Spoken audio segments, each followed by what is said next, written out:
In today's video, I'm gonna show you how to make the easiest, healthiest hot chocolate recipe, and make sure you watch till the end. I do a really fun blind taste test. If there's one thing I think of around the holidays, it's hot chocolate, hot cocoa, like by the fire. It's just such a warm, fuzzy thing to have and drink. I don't know, I love it. So I wanted to share this recipe because I am such a big believer that you can find healthy, clean ways to enjoy all the food you grew up loving and maybe weren't as educated on in terms of, how it impacts your body, or even maybe your body changed and things that you used to be able to eat don't really agree with you anymore. So I love finding creative ways. I could genuinely have fun doing it. So this is one of them. This is a hot chocolate recipe. It is so good and so easy. Let's get into the ingredients. The first staple ingredient, we've got cacao. Raw cacao is one of my favorite foods in the entire world. If you've been following my YouTube channel for a while, you know that I've talked about this before. I'm definitely consistent in this. The reason I like it so much, first of all, cacao is where chocolate comes from. So it's a cacao plant. If you actually taste it, it's very bitter on its own. Chocolate on its own isn't sweet. It's only sweetened with sugar. And then the milk also is added. So really, chocolate on its own is plant-based, it's unsweetened, and it's so high in antioxidants, actually higher than blueberries, which is always a fun fact. When I think of antioxidants, I feel like berries are the first thing we think of. So it's extremely good for you. This is also why people say dark chocolate has antioxidants, but a lot of times, even if it's dark chocolate, there's gonna be additives, a lot of extra sugar. So if you can get raw cacao, it's amazing. I also wanted to just give one extra option of carob, because for anyone who has autoimmune or might be following an autoimmune protocol diet, cacao is off limits because it's very specific. It's not bad for you, but just for certain conditions or certain things people are going through, it might not be the best. If that's the case, you can try carob flour, and it also has a chocolatey taste. So that's your preference there. We also have oat milk. Really, you can use any milk you want. I would recommend using a plant-based milk because they are just generally healthier for you and they taste really good in this recipe. Always try to look for one with very simple ingredients or just make your own. I wanted to share this one because I love milk. They always come with really simple, clean ingredients. It even says on here, no oils, no gums, no dairy, no fillers, no gluten, no carrageenan. So these are things that are often in other plant milks. And I know that can be really frustrating because you're like, I'm already doing the healthier thing, not eating dairy, and then you get plant milk and there's all these other things we have to look out for. So there's a few brands that always keep it really clean. I can list them below. It's Elmhurst Farms, Malk, and Three Trees. I also prefer making my own because it's less expensive. I have a video on that I'll also link below if you guys just wanna make your own. For this recipe, I do think oat milk is the best because it's really creamy and just gives it that like hot chocolatey taste, but you can use whatever you want. We also have some cinnamon. Always adding cinnamon to everything just gives it a nice holiday flavor. Sweetener of choice. So I'm normally a honey girl. I love Manuka honey, I love raw honey, but I do think maple syrup tastes better in this. I do like maple syrup because it is still a natural source of sugar versus getting something that's a little more processed. Sweetener of choice, and I'll get into the amount there. The fun, optional items we're gonna add here are rose and saffron. You do not need to add these because I know these aren't just things that people have in their pantry. Unless you're Persian, you might have these in your pantry.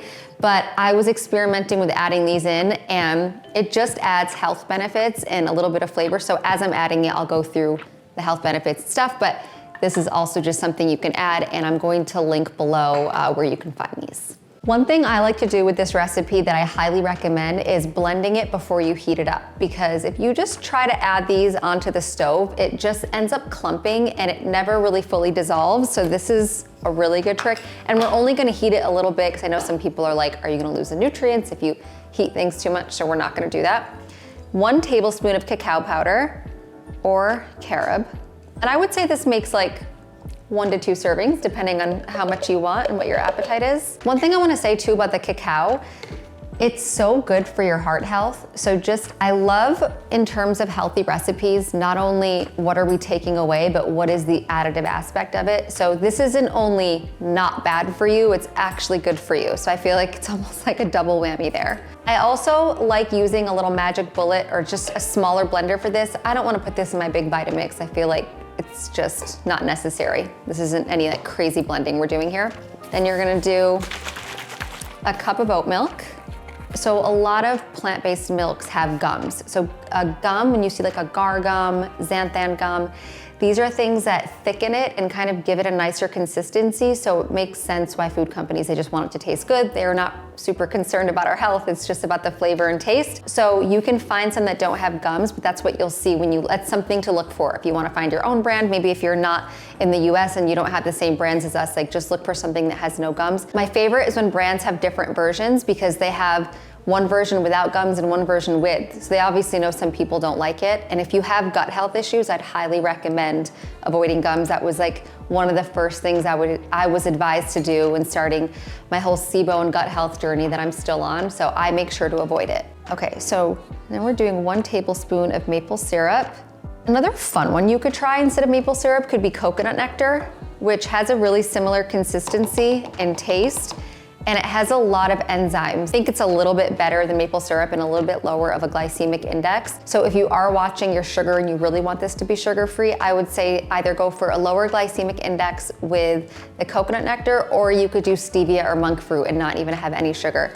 I'm okay with the 1 tablespoon in here. You could do 1 to 2. I really find that 1 is enough. I've even had other people try it and I think it adds enough sweetness, but you do you. Cinnamon is completely to taste. Cinnamon is anti-inflammatory, it regulates your blood sugar, so even when you have something sweet, it's just gonna help balance out your blood sugar more. I love it. And then here's the optional part. So we've got the rose and the saffron. So Persian rose, this is one of our staples in cooking. I don't know if you've ever seen rose water, but rose in general is known to give you feelings of happiness and euphoria and calmness. So even like adding a little bit of rose water to your water, if it's concentrated, or, I mean, it's been used as a toner because it's so calming and soothing on the face.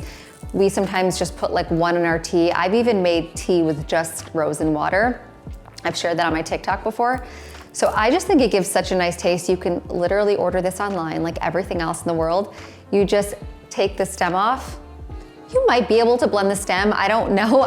I take it off, so don't quote me on that, but that's what I do. I just take the stem off and I'm just gonna pop it right in here and blend it. And then when it comes to saffron, so this is such a Persian spice. Like we use this in all of our cooking and it adds such a distinct taste and flavor. So there's 2 ways you can do saffron. You can either put it in a little glass and add water and let it dissolve, or if you're just in a hurry, you can just take a few, there's little strands and you can take a few and put them in. I put like 3 or 4 in. A little bit goes a really long way. Again, this is simply a fun addition. This is so good without the saffron and rose, you do not need it. But if you want a little extra flavor, saffron, also fun fact, is known to make you feel happy.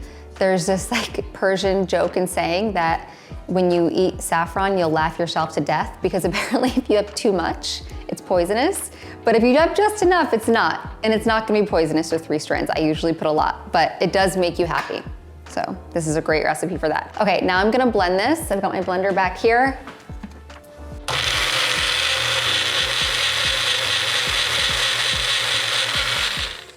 Okay, now that it's all blended, I'm just gonna heat it up for a few minutes. And you can also just save this in the fridge and heat it up whenever you want, but this will take 2 minutes.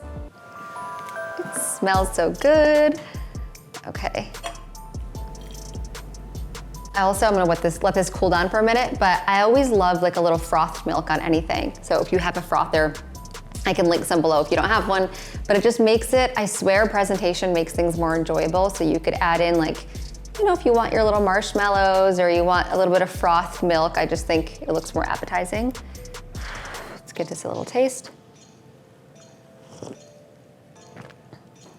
Oh my God. I'm just saying, this is maybe the best hot chocolate I've ever had. I know that's a bold statement, but I even surprised myself right there. That is so good. You have to try this. It's so easy. Also, just want to edit. I think this is only 1 serving because I could definitely have all of this. So if you want 2 servings, I would do 2 cups and 2 tablespoons, which I'll also put below. And now it's time to do our blind taste test with Adrian. We came very prepared here on my team because Adrian used to work at Starbucks. So I purposely got a Starbucks cup and I just want to see if he thinks, because you know, he knows I like almond milk. So maybe he just thinks I got a healthy hot chocolate. I'm gonna use the leftover hot chocolate that I have in the kettle, and then I'm gonna bring him in here from the other room and let's see what he thinks. Adrian! Yeah? Come here for a sec. What's up? We're just finishing filming my YouTube video. Okay. I got you a hot chocolate from Starbucks. You went to Starbucks? Well, it's because it's the closest thing to me. Okay. I know, I normally don't like Starbucks at all, but it's the closest one to my building. He knows I would normally not get it. I've never seen you. I can't imagine you like actually there. Yeah, I prefer making my inside. own. Okay, cool. But I got you a hot chocolate. I just did it like a little my own spin, so I want to see if you like it. Did you poison it? Okay. We want an authentic reaction. That's why I'm having you on the video. Okay, I don't trust you, kind of. I feel like you added something. Okay. No, it's just it's just not dairy. Just try it. Okay.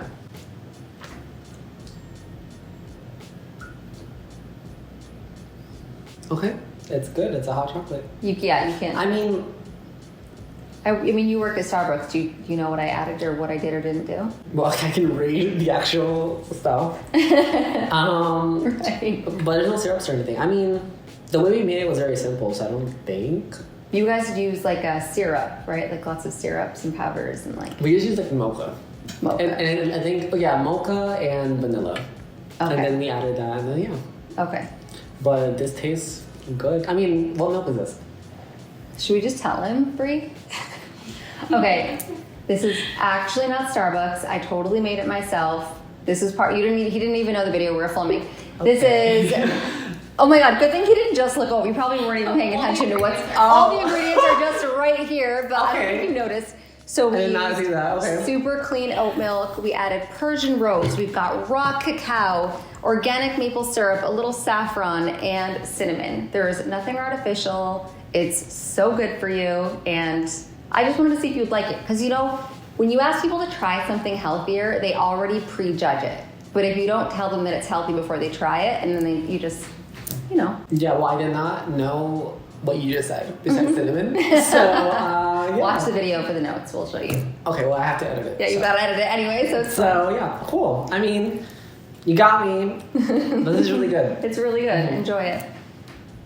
Okay, guys, well, I hope you liked that video. No, you can stay.